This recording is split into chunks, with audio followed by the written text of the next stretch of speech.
Hello ladies and gentlemen, and welcome back to my channel for another Hot Toys 1/6 scale Marvel figure unboxing and review.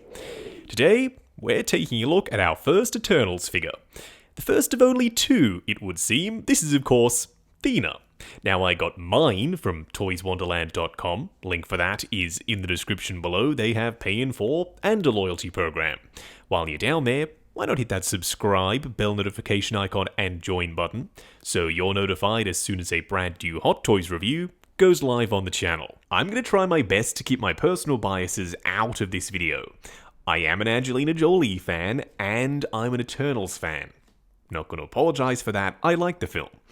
I would have preferred, however, Icarus, Cersei, Kingo, Sprite, Druig, Mercari, any of the other main Eternals. Not necessarily Thena and Gilgamesh. They didn't have a ton of screen time, they didn't contribute a lot to the story, I didn't think. I'd almost go so far as to say that Angelina Jolie as Thena, a bit of a waste of Angelina in the MCU. Now, front and center, we do have the symbol that I'm pretty sure is on the front of her suit. It's glossy on a textured background. Speaking of the background, it's off-white with some speckled texture on the surface. Down below, Eternals in a metallic gold foil print, and her name. Some people are going to be really mad at me for having an opinion on that. I am not sorry. That's just how I feel. Thena, she was a badass, she kicked some butt. However, I still think Angelina in the MCU, she should have been a main character in some other project. On the side of the box, a triangular E for Eternals, I think. Some blueprint-style schematics in the background on the textured surface, as well as her name once again. Around the back, a different E for Eternals, gold in the middle with that off-white textured surface on either side, as well as all of the warnings and legal info. Underneath that slipcover, an open window showcasing the figure inside. On the side of the box, the triangular E once more, plus her name. Then around the back, on the metallic gold background, we have the same pattern that was on the front of the box. This time, though, we have a Hot Toys logo and her name over the top. I am pretty curious to see if third-party companies pick up the slack and make the rest of the Eternals. I am certainly hoping they do. In Hot Toys' defense, Eternals didn't really perform that well, and a lot of people really didn't like the film.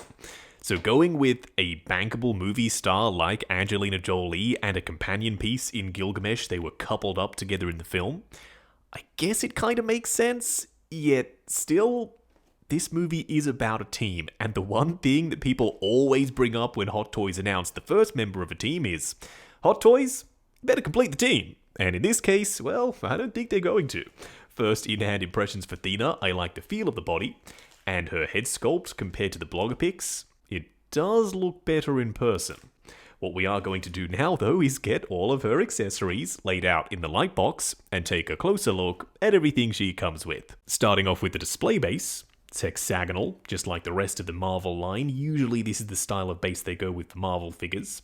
We have this metallic print on the surface, looking very ornate, an Eternals logo, also metallic, whereas the background with all of this astral stuff and the various symbols, it's nice and grippy and textural. Around the front it says Thena in an odd font. I don't think I've ever seen them use that particular font before for a Marvel character. And up top, an adjustable waist clamp? Why? Thena has a skirt on, which means that's the perfect place to hide a crotch grabber. You'd never even see the darn thing. It's completely hidden by the skirt. Whereas with this, it's way too visible. It's like Hot Toys wanted to make darn sure you knew how she was attached to the stand. Her weapons, they are very interesting. When I first saw her in the movie and we had the promise of getting the entire Eternals line from Hot Toys, I was really curious how they were going to do her weapons, because in the film, this translucent stuff, it wasn't there. They were just made up of these gold wires, if you will. They looked very delicate, and if Hot Toys did make them out of wires, they probably would have been. Going with translucent plastic and then just inlaying all of this gold, the right choice, and it looks really cool. The shield is an interesting shape, and you can also attach it to the figure by the way of this clip around the back that is articulated. You will see that a little bit later. We may as well look at these weapons a few at a time because we do have quite a few to get through. This little dagger curves up towards the blade, cast in translucent plastic with the gold inlay, same as the shield, and this axe. And the jagged edges of this axe do kind of make it look like a cog of some kind, very mechanical. Now, threading this through her hand, the axe should be pretty straightforward because it starts off really thin and then broadens out towards the top. Whereas with the dagger, this handle is just so freaking chunky. Threading that through her hand, it might be more of a challenge. This lance or spear is absolutely huge. It might just be bigger than Thena herself. It is quite thin at the bottom, so please be very, very careful. When you have her holding this, don't put too much pressure on the bottom. The last thing you'd want is to snap the translucent plastic. You also have the gold inlay, just like the shield and the rest of the weapons. I feel like I might have said gold inlay too many times. I won't say it again. These have gold paint applications, you can see that. Also translucent plastic. This one is quite thin at the bottom, just like the lance and the axe, whereas the sword is very, very chunky once again, just like the dagger. So getting this in her hand might also be a challenge. The reason I keep mentioning that is because look how tight this grip is. Trying to thread anything through this hand, knowing that it's a separate piece that's been adhered to the glove, and there's even an indent where her fingers meet the palm, that's how tight it goes. Yeah, you might have to spend a little bit of time heating it up and then installing the weapons. For her hands, you get some armor plates on the back, 2 closed fists, 2 gripping hands, as well as 2 open palm hands, already installed on the figure. What we are going to do now, though, is get Thena herself out here. Standing straight up and down in the light box, no crazy poses or accessories or anything like that. The first thing that comes to mind looking at Thena zoomed out like this with her rotating in front of us is, she's not all that exciting, is she? At a distance, I totally agree with you. When we zoom in, it is going to be a little bit more interesting. There is more to look at on the suit up close than there is at a distance. Now, the proportions are good. I think the body looks realistic enough. Seamless from head to toe. I can't see any gaps or joints anywhere. And the one thing that I was worried about being that head sculpt, it turns out it is a little bit better than I was expecting. Up close and personal, kicking things off with Thena's head sculpt, aka Angelina Jolie's head sculpt. Now, I'm not sure what it was about the blogger pics and the early videos, maybe it was lighting or lens distortion. I just couldn't see the likeness to Angelina. I didn't think it looked anything like her. Now that I'm seeing it in person for myself, I can see the likeness. It's still not perfect, it's not the best head sculpt they've ever done. It is very far from the worst. I can tell what they were going for. The likeness, I think, is there. The fullness to the cheeks, how they sink in a little bit for her defined jawline, the fullness of the lips, all signature Angelina traits. I like the expression. She looks determined and a little bit playful as well. There's a decent level of skin texture. The mole is present. And the hair being fully sculpted out of the box, it's going to be perfect every single time. You don't have to do any futzing. Now, it will get in the way of articulation. How much, we will answer later on in the articulation segment. I do like the individual strands of hair layered on top of one another, and how the fringe comes over the top of the head sculpt and casts a natural shadow. It just adds a bit more depth. Now, you can't remove this crown, it is fixed in position. Around the back, there's a decent level of sculpt work here too, flow and individual strands of hair. And it is slightly metallic. Now, overall, I don't love the head sculpt. I don't hate it either. It's passable to me. It looks like Angelina, and it looks like Thena. For better or worse, I'm afraid. A lot of people just didn't connect with Thena. She wasn't their favorite Eternal at the end of the film. And I know how that feels because she wasn't my favorite Eternal. Now, her neck is nicely defined with some sculpted musculature. It's also a perfect color match for the skin tone between the head sculpt and the neck itself. Now, it looks slightly darker on camera. That's just because the hair is casting a shadow on it. Trust me, in person, it matches perfectly. Now, her outfit is made up of multiple different styles of material. We've got this rubbery overlay, and we also have this rubbery fabric. Now, it does tend to buckle and crease, specifically at the elbow joints, which I don't love. It looks the part compared to her movie outfit, though. I don't know how else you can capture this speckled look with all of the sculpted lines on the surface without going with a rubbery fabric material. There is more speckling over the top of the hard armor pieces, sculpted line work, as well as the symbols that we saw on the front of the packaging. Now, all of this armor plating, it's pretty visually interesting. At first I thought this outfit was boring.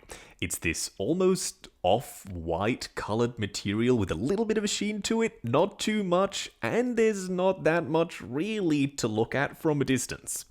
Up close, you can appreciate all the line work, all of the speckling, and that metallic sheen. It becomes a lot more prominent the closer you get. Now this armor plate around the back has multiple layers to it, same thing with the spine protection. And also up here at the shoulders, having them stick out a little bit, it makes her look more powerful. Having these little bits and pieces bulk her up, I think was totally necessary. Her shield and her weapons, number one, really hard to shoot because they're translucent. But they look so cool, so I can't hold that against them. Sliding on the shield is easy enough. You pop off the hand, slide the shield on with the ring, then pop the hand back on, and you're done. The shield is locked in position. You can also rotate it around, and you can rotate it this way as well. You've got multiple different ways that you can move the shield if you want it in a specific position. Now the gauntlets can be removed if you so choose and adjusted. And around the back, you do have some elbow pads, which feel like separate pieces, so do be careful when you're bending the elbows. You wouldn't want those to peel off. Back around the front, just quickly, on the color of the outfit once again, it's not just one color. When the light hits it, there is a color shift to it. You can see it right here on her thigh. You've got the speckles, they pick up the light. Then you have a couple of gold sections like right here, but underneath that, it almost shifts between a lighter yellowish gold and a much bluer tone gold. You will have to see what I mean in person. It's very hard to describe on camera. You also have these very thin and light skirt pieces front and back. They drape perfectly, no complaints from me. Then the boots, they're not actually boots, they're part of the outfit. The line work, it continues all the way down. It's nice and seamless. For her heels, you've got multiple layered sections just like her armor pieces. And on the underside, no sculpted tread, they're just smooth. For a quick side-by-side comparison, I had no idea who to go with. We don't have Gilgamesh yet, and we won't, I don't think, ever be seeing the other Eternals in 1/6 scale. At least not by Hot Toys, maybe by someone else. So I just picked another recently released female MCU character, Scarlet Witch from WandaVision. Now in real life, Angelina Jolie is 5'7", whereas Elizabeth Olsen is 5'6". So having a little bit of a height difference, that's actually accurate. It's just so hard because Eternals was so isolated. It didn't cross paths, or they, I should say, didn't cross paths with any other MCU characters. Thena, Angelina Jolie being 5'7", Tom Hiddleston 6'2", this to me also looks pretty accurate. Going over articulation, if you were expecting good things from this segment, you might be a little bit disappointed. Starting off with her head sculpt, thanks to the rubbery sculpted hair, it will be limited, looking forward to there. Going back to there, swivel and pivot side to side. The suit is rubbery and you've got some armor plating at the shoulders to contend with. The arms will go up to there and I'm really forcing it. I don't want to go any further. Going forward and back, butterfly joint at the shoulder that hinges up and down. Single bend at the elbow on ratchets, going forward 2 or 3 clicks to about 90 degrees, and that's where you get your swivel. Then for the wrist peg, it's a hinge and swivel. The torso does have some sculpted armor over the top, which means going forward pretty much not at all, swivel and a teeny amount of pivot side to side. The legs will go forward to there as the outfit is fighting me, going out to there, swivel at the upper thigh, double bend at the knee going past 90, and then for the ankles, underneath the outfit, it's a double ball peg.